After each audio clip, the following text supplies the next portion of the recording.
reka twongere tubahe ikaze bakunzi ba Kigali Iriyo News. Ni ku isaha y'isa 10 n'ubundi ni kuri uyu wa gatandatu tariki ya 7 z'ukwezi kwa gatatu 2026. Ni mu ngundi rero turebe updates zigezweho sahiyi mu bice bigiye bitandukanye, haba muri Sud Kivu ndetse no muri Nord Kivu. Ku murongo wa telefone turakira umuroko w'ifama atubwire situation ndetse munamenye umutwe wafonzwe muri Ikatanga.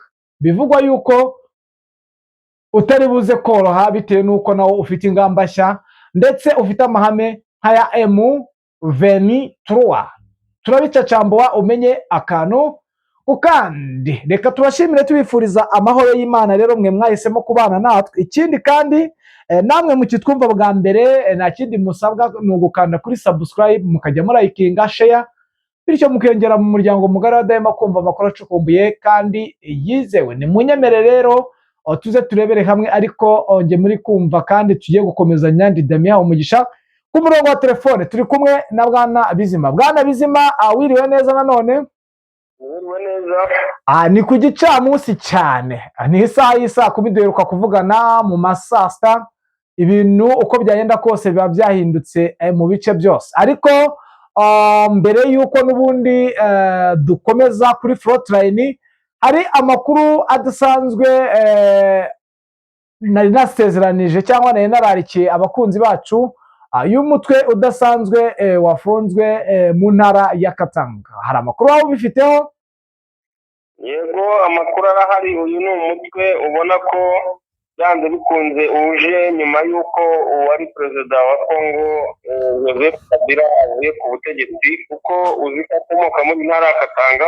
Iyi ni ntara mu gihe cye yari irimo abayobozi benshi muri guverinoma ndetse no mu nzego za gisirikare, harimo abajenerali benshi bazwi bakomoka muri aka gace. Seketa akimara kugera ku butegetsi, benshi bakunze gusa naho bakinagaza ndetse bamwe bahura n'ibibazo byo gushinjwa ibyaha by'ubugambanyi yuko batavuga rumwe na leta, ndetse bamwe bibaviramo guhunga bava mu gihugu bajya hanze. Rero hari umutwe uhari mushya wasohoye itangazo, ndetse binagaragara cyane yuko uyu mutwe urimo abantu bazwi nk'uyu Koloneli Mpimba Ngoyi, ari nawe wasinye kuri ibi tangazo byasohotse. Ariko uyu mutwe ukaba usa n'umuntu n'uhagarariwe n'umugabo bita General John Numbi. Uyu yarazwi cyane haba muri M23 haba muri FRDC.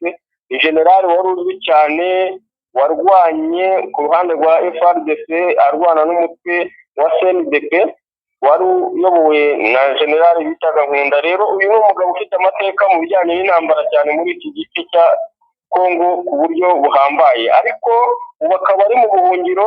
Avuga ko ari mu bihugu bitandukanye, bavuga Chad, Ethiopia, ahantu henshi hatandukanye bagenda bavuga, ariko ataramenyekana neza. Uyu rero niwe uwarwa atari we washinze uyu mutwe, ari nawe uwuhedinze. Uyu ni umutwe witwa MDKC mushya, usa naho wahagurukije ibikorwa bishya cyane muri kano gace ka Katanga, kandi ubona ko intara ya Katanga yaba abayobozi bavuye mu buyobozi n'abakirimo ndetse n'abaturage baho bafite intugunda cyane yuko bagiye guharanira kwishira ukizana ndetse n'uburenganzira ku gihugu cyabo, bitewe n'ibyo bagiye batakaza cyane, kuko abari mu nzego izo arizo zose za leta ndetse n'abikora ku giti cyabo bakomoka muri izi nce, uyu mugabo yagiye asa n'ubakoma mu nkokora cyane, ku buryo iyi ntara ya Katanga iri mu ntara nazo zahuye n'ibibazo muri iki gihe, kuko Nord na Sud Kivu bahora nabo basakuza kuri icyo ngicyo. Rero uyu ni umutwe bagiye kwitega, tugiye kujya tubonaho amakuru kenshi buri kanya, kuko bivugwa ko byanze bikunzwe na Joseph Kabila ashobora kuba awuri inyuma cyane, kandi ari we ushaka gusa naho azana impinduramatwara muri iki gice cya Katanga mu buryo bwo kubona uburenganzira bwabo. Yes, nuko bimeze. Uwo mutwe uje usangwa bita Mai Mai Zulu, nawo wavuye muri ibyo bice, ndetse mu minsi yashize wari wakomeje kugaba ibitero mu nce zigiye zitandukanye. Ubona yuko imitwe ikomeje kugenda yiyongera ku rwego rwo hejuru. Rero reka tuve Ikatanga, ariko turebere hamwe ese hari amakuru waba ufite yuko wenda hari ingabo bari banze ko zica kuri kote yahariya kuri kiriya gishanga ni ku ruzi, aho bari bagiye ngo kurwanya EDF ingabo zo muri Bugande. Magingo aya nta makuru nari nafata, ariko ndumva twarabivuzeho tuvuga ku buryo ki guverineri wa intara ya Turi yabujije ingabo za UPDF kwinjira zikoresheje turiya duce twa hariya. Hari amakuru afite ko wenda hari izindi nzira babahaye, cyangwa no kugeza na n'ubu baracyafite urwikango. Iki gihugu cya Kongo kiracyafite urwikango cyo kwinjiza aba UPDF. inzira zirahari, UPDF yacamo muri ka gace, ntabwo inzira zabura, ariko ubona ko iteka ryose FARDC kumva ko ari u Rwanda cyangwa ari Ubugande kugira ngo bwinjire ku butaka bwayo ari ingabo, ni ikintu batajya bashyira amakenga ubona badakeneye cyane, kandi uzizi neza ko u Rwanda FDLR ziriyo, kandi kuri Uganda uzi ko uriya mutwe hamaze imyaka myinshi cyane, ndetse wakorera n'ibikorwa bibi kandi bibangamira uburenganzira bw'abaturage muri FARDC. Rero ubona ko byanze bikunze Uganda ibi bishaka kubikora mu buryo bwa diplomasi, ku buryo ibihugu byose bisa n'ibyumvikanyeho, ariko bijyanye n'umutekano wabo n'ubwirinzi, isaha n'isaha ushobora kumva bagezeyo, kuko ubona ko uriya mutwe uri gukora ibikorwa bitari byiza, kandi urabizi neza ko iyo ugiye i Bugande habaho ibikorwa bibi birenze kuruta ibyo ukorera muri kiriya gihugu cya Kongo. Yes, bwana Bizima, rero tudatinze twapudetinge abakunzi bacu sahiyi mu bice bigiye bitandukanye wirukanka, kuko tuba dushaka gukoresha iminota mikeya kugira ngo batarambirwa, ariko aba ari ngombwa kugira ngo bamenye situwasiyo. Ibyo byari bikenewe byo kumenya uko biba bihagaze, tutari kuri frontline no mu bindi bice n'ibikomeye bikomeje kugenda bivugwa muri biriya bice bisa nk'ibyegereye aho imirwano iri kubera. Bwana Bizima, rero tujyane kuri frontline, utujyane i Masisi, utubwire uko situwasiyo imeze. Reka nzemere Masisi, aho habaye nk'igikuba gicika kuri uyu munsi muri iki gice cya Masisi, aha za Gicanga, hagaragaye ibikorwa bya drone zabashije kurasa muri utu duce, ariko ubu ngubu aho bigeze ni ku ruhande mvugaho rwa M23. ubona ko ahangaha hari ikintu kimeze nka operasiyo cyane, bigaragara neza ko hari amakuru ahari yuko muri kano gace harimo intasi zishobora kuba zihakorera mu buryo bwo kugira ngo bazifashishe mu gutanga amakuru y'ahantu h'ingenzi, cyangwa hari abantu b'ingenzi hashobora kuraswa na drone. Akaba ari operasiyo rero iri gukorwa mu ibanga cyane ku ruhande rwa M23, mu buryo bwo gushakisha amakuru neza, ku buryo bavumbura aho aba bantu bakekwa, kuko ikigaragara cyo barahari cyane, ku buryo ubibonera ku buryo iyi drone yarashe. Urabona ibice yari isatiriye ni ibice by'ingenzi, kandi ubona ko habaye kuba hatanzwe amakuru nabi n'uwabashije kubayobora, bigatuma babasha kuba barashe ahantu hatari ingenzi cyane nk'uko bo bari babikeneye, ariko ubona ko byateye gusa naho M23 ihaguruka iranakanguka cyane bikaze. ubu ngubu kuri iyi saha tuvuganira hari kuba operasiyo zikomeye kandi zibanga, mu buryo mu masaha ari buze bitagukanga wumvise ko hari inkuru ibonetse ko hari abagiye baboneka bafatiwe muri ibi bice, nk'uko wagiye ubyumva Bukavu, Goma n'ahandi. Ni ibintu ubona ko FARDC iri kugaba ibitero by'uburyo bwose, cyane mu duce dutandukanye turi kugenzurwa na M23, cyane cyane ahari abayobozi b'ingenzi cyangwa hari ibirindiro bifite imbaraga bakeka ko bishobora kuba birimo ibikoresho bigezweho byo kwifashisha mu rugamba, ahantu aho ari hose hari intambara, cyane cyane nk'ubu mu gice cya Masisi. Urabona ko amakuru bari bayafite muri iki cyerekezo bari bahereyemo, kandi ubona ko ari icyerekezo kijya Isake mu birometero bike cyane 20 n'ibike werekeza Goma. Rero ni intambwe ubona bari basa naho bateye, kandi ikimenyetso cyereka M23 ko bagomba kuba maso, ariko ubu ngubu bahagurutse bikaze cyane, ku buryo ari inkuru turi buze kujya dukurikirana amasaha ari buze y'ikintu cyavuye muri operasiyo iri gutegurwa ahantu, kandi ubona ko ari ingenzi. Yes, bwana Bizima, usibye aho ngaho Warikare byifashe bite?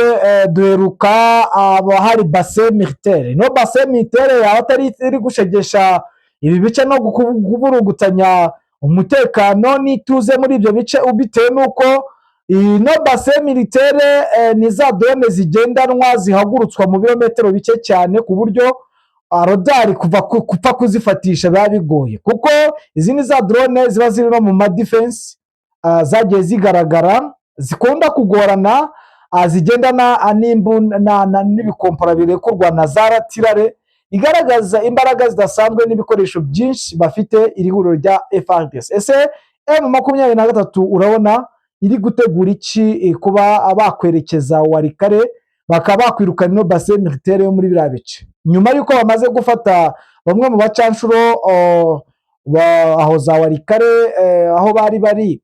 Urabona ari iki bafite gahunda yo gusenya iyo base militaire y'Ababiligi n'Abafaransa, cyangwa birasa nk'ibizagorana bitewe n'uko hari ubwirinzi bukomeye? Yego, iyi operasiyo ziri gutegurwa cyane z'iki gikorwa, kuko aha hantu harazwi cyane kandi ni ahantu h'ingenzi, ariyo mpamvu ngira ngo biheruka amakuru atambutse ubwo bafataga aka gace ka Kibati. Wabyumvise message yaturutse kuri perezida wa repubulika ubwe Antoine Felix Tshisekedi ubwe yibwiriye bose yari iri hano, ayiha amabwiriza avuga ngo nta musada nshaka ko musaba uyu mwanya, ahubwo mwebwe ubwanyu mutaragira icyo mukora ku buryo mwambuwe iyo centre, ako gace gakomeye kandi twari dukeneye nk'akari gakavarinze iki gice kirimo iri koranabuhanga ryabo. Ariyo mpamvu yavuga ati nta musada uhari, ahubwo ikiri bubeho abo babari inyuma mwita ko ari umusada, nimusubira inyuma bari bo babara. Urumva byari ibintu bikomeye cyane rero kuba baratakaje aka gace, ariko bitavuze ko M23 yo ahangaha idafite ingamba zikomeye mu cyerekezo cy'aha hantu. Ubona ko hano ubu hacecetse, imirwano isa naho icecetse ku mpande zombi, ariko hari operasiyo ziri gutegurwa cyane, kuko ubona ko M23 ibitinzemo cyane. Hano bafite amakuru ashoboka cyane y'uko isaha n'isaha bashobora kuraswa n'ibitero bya drone kandi zungikanya, kuko ziri kuva mu ntera ngufi y'aho bari, kandi ubona ko zabibasira cyane. Rero niyo mpamvu bari gutegura operasiyo, byanze bikunze aka gace gashobora kwimurwa bitewe n'umutekano muke gafite aho Kibati imaze gufatirwa. Ushobora kubona bagakuye hano bakakerekeza ahandi, kuko binoroshye kukagendana, uzi ko ari akagendanwa nyine, atari ibintu bajya kubaka bibatwaye igihe kirekire. Rero amakuru ari nuko bafite yuko amakuru ko bashobora kugahindura bakakerekeza mu zindi nce mu buryo bwo kukarindira umutekano, ariko ibitero na operasiyo zitegurwa na M23 muri Warikare zo zirakomeje cyane, kuko ubona ko akari agace bashaka gusa naho bagenzura, kuko ari byo umutekano iyi zone yindi y'amata. Yes, bwana Bizima, rero wenda reka tunyarukire no muri Sud Kivu, tubwire abakunzi bacu ubwo turagaruka utubwira uko byifashe, wenda za Goma, abajede, umugambi bafite muri ibyo bice, ndetse unatubwira uko siwasi ihagaze ku ihangana rikomeye ry'iri huriro rya FC no guhangana n'aba bajede bo kuri coalition bahanganye. Muri Sud Kivu, Minembwe, Magingaya haracyumvikanamo masasu, ndetse urwikango ni rwose bitewe na drone zaciye muri bino bice bya za Mikenke no mu tundi duce, bigaragaza ko ihuriro rya FC rifite akazi katoroshye na MDP twirwaneho, bitewe n'uko bagomba kwitegura imirwano isahire yose yakubura itejwe n'iri huriro rya FARDC n'abafatanyabikorwa bayo, kuko bari gucunga tuno duce twose. Ndetse ubona yuko muri ibi bice bino bice bya za Gishebwe na Biziba hano muri za Kirungwa hakomeje kongerwa abasirikare basimbura abakubitiwe muri bino bice bya za Mitamba. Ayo ni amakuru tuba twagiye duhabwa n'abaloko informa. Ni mu gihe muri Plaine de Ruzizi naho imyiteguro ari yose, ubona yuko nyuma yuko bakubiswe, ndetse umwe mu bawazarenda ukomeye akicwa, biragaragara ko ab'imitwe igiye itandukanye ikomeje kugenda igira ubwoba ndetse n'urwikango, aho aba FDLR n'aba mayimayi n'aba wazarendo muri rusange bakomeje kugira ubwoba bw'iri huriro rya AFC nubwo bahungabanyije umutekano w'abaturage, ariko urabona yuko naho nta gikuba twavuga ko cyacitse saha iyi ngiyi. Bwana Bizima, hari ikintu twaba twibagiye kukubaza cyangwa giteye amatsiko cyangwa icyo waba uzi watubwira, ariko katubwira no kuri icyo kibazo cy'abajede ba FARDC bakomeje kuyogoza ubutasi karundura bw'ibyo bice byose iri huriro rya AFC barimo. Yego, ni igikorwa ubona ko gikaze cyane, gifitemo n'akazi kenshi ku ruhande rwa M23 cyo kugenzura uduce twinshi bigaruriye dukomeye bitewe n'abantu bari muri iyi mijyi, ndetse bari gukora mu buryo bw'ubutasi ku ruhande rwa FARDC, kuko urabona ko ni ibintu bigarutsweho kenshi wagiye ubyumva mu bihe bitambutse bavuga bati nyamara Goma, nyamara Bukavu, nyamara ni mu mijyi myinshi cyane ya Sud Kivu ndetse na Nord Kivu, ubona ko harimo intasi kandi zifite ibintu bimeze nk'ibikorwa remezo, bafite aderese atari abantu bapfa gucishamo ijisho ngo bamenye, ariko ni ikintu cyahagurukiwe cyane, kirimo operasiyo ikomeye cyane ku ruhande rwa M23, kandi ubona ko biri kugenda bibyara umusaruro uko iminsi igenda yicuma hano muri Goma. Rero Goma ni umujyi ubona ko wabayemo isibaniro, urimo parisiyo nyinshi z'ubwoko bw'abantu batandukanye bakoreye imitwe itandukanye muri kano gace, aribo bakunze kohereza ama SMS cyane bavugana n'abari muri coalition ku mirongo y'imbere ku rugamba, akaba aribo babahuza n'intasi zo muri FARDC mu buryo bwo kugira ngo babashe kuba abakandida ndetse informa zitanga amakuru bakeneye ari yose ku gihe. Niyo mpamvu rero muri uyu mujyi harimo benshi cyane abataha mu ngo zabo bwite, ababa ahantu rusange hazwi. Ibi ngibi nibyo biri kugenda bivumburwa cyane nayo M23, ariko ubona ko hari akazi gakomeye kandi gasaba ubwenge bwinshi kugira ngo umuntu utahiwe umenye ibyo akora n'ibyo avuga. Ni ibintu biba bitoroshye cyane bitewe n'uko n'itumanaho ryo muri iki gihugu ritari muri sisitemu neza, ku buryo ushobora gukurikirana amakuru ya buri umwe wese ngo bize koroha. Rero ni akazi gakomeye kuri M23, ariko yatangiye kandi yamaze kugenda ibonamo umusaruro, ubona ko mu bihe biri buze hari ikintu biri buze kubyara kizima ku ruhande rwa M23. Bwana Bizima, hari ikidasanzwe tuba twibagiye kukubaza watubwira? Ntabwo mwumva neza. Ndi kukubwira ntihabaye hari ikidasanzwe watubwira? Yego, ikidasanzwe gishobora kubaho ni amakuru turi buze kubatoreza cyane muri iki gice cya Gicanga, kuko hari amakuru tutabonye neza mu buryo bw'ibyo izi drone aho zarashe, ko impinduka zabayo cyangwa ibyo zaba zangije nyirizina. Ni amakuru tudatangajemo hano, ariko turi buze gutohoza neza mu masaha akurikira, turi buze kubagezaho inkuru irambuye neza y'ibyatangajwe kuri iyi nkuru neza mu buryo busobanutse. Yes, reka tugushimire tukwifuriza amahoro y'Imana Bwana Bizima. Yego, urakoze cyane nawe. Namwe bakunzi bacu kadasohoka aba Kigali Real News, tubishimira cyane kuri uno munsi w'Imana, ndetse tunabifuriza impagarike n'ubugingo. Nanasoza anihanganisha bikomeye bari muri zone y'intambara ndetse n'abarwayi muri rusange. Ciao, Imana ikomeze ibane namwe.